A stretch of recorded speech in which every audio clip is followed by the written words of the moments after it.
Olá, meus amigos. Esse país nosso, a insegurança jurídica só faz aumentar. E o foco da insegurança jurídica está exatamente nos principais tribunais jurídicos do país. O STF é uma fábrica de insegurança. Os juízes oscilam em relação às decisões mais do que o índice VIX, que mede a volatilidade das bolsas de Nova York em tempo de crise. E a gente percebe que os ministros ali, eles funcionam, eles agem em função, tomam decisões em função das pessoas, dos nomes e não dos fatos. E isso é que provoca toda essa coisa.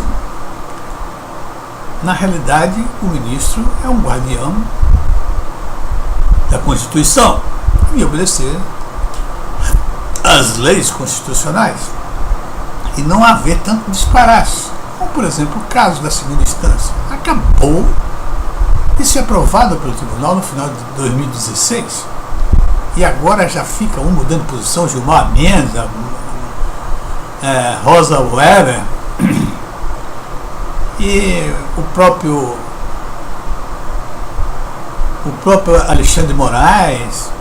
Então a coisa fica difícil para a gente se basear nas decisões do STF e ter tranquilidade a respeito disso. Causa muita insegurança mesmo. E agora nós vamos ver o seguinte aqui, que o Fux, ele tomou posse ontem no Tribunal Superior Eleitoral. E vou mostrar aqui para vocês que ele foi entrevistado. E se não houver alguma filigrana jurídica que eu não entenda, porque eu não sou advogado, eu acho que é uma tremenda oscilação, é uma tremenda insegurança jurídica, é o que ele deixou como resposta. Ele foi entrevistado e teve a primeira pergunta ao Fux. O principal candidato nas pesquisas eleitorais, o ex-presidente Lula, tem condenação em segunda instância e, em tese, está enquadrado na lei da ficha limpa. Isto não antevê um processo eleitoral tumultuado? Olha a resposta do Fux. Eu não quero me referir a um candidato específico, não vou pessoalizar.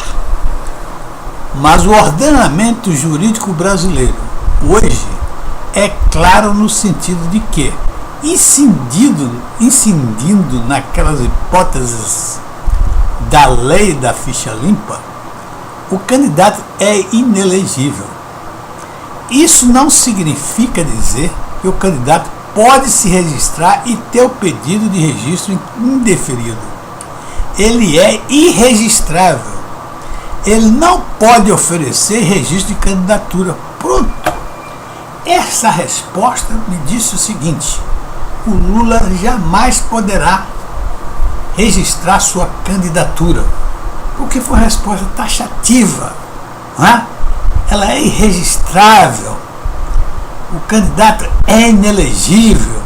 Ele não pode oferecer registro de candidatura. Então, é uma resposta taxativa. Não tem para onde correr com a resposta dessa. Mas vamos aí para a segunda pergunta. Segunda, quer dizer, a outra pergunta, porque, na realidade, isso é um pedaço da entrevista. Na realidade aqui, a segunda pergunta que estou falando.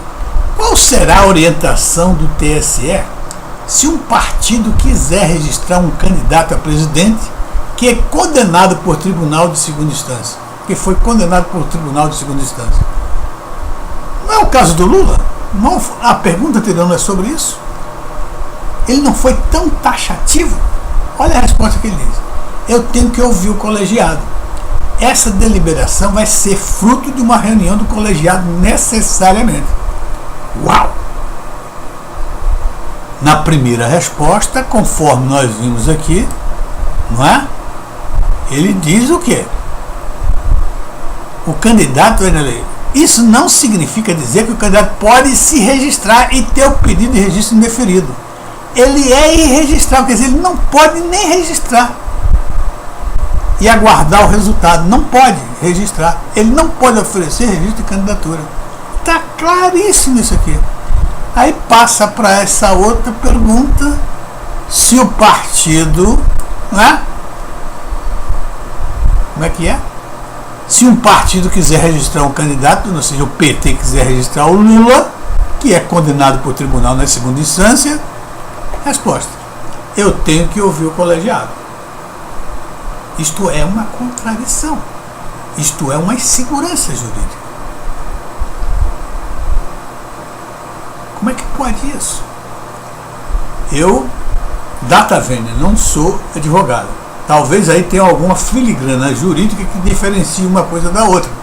Eu acho tão contraditória essas duas respostas que eu chego a desconfiar da minha falta de conhecimentos jurídicos para afirmar com certeza que isso aí é uma insegurança jurídica ou é uma oscilação decisória, tá certo? Como ele mesmo diz, o Fux. Ó, caros amigos, até a próxima e um grande abraço.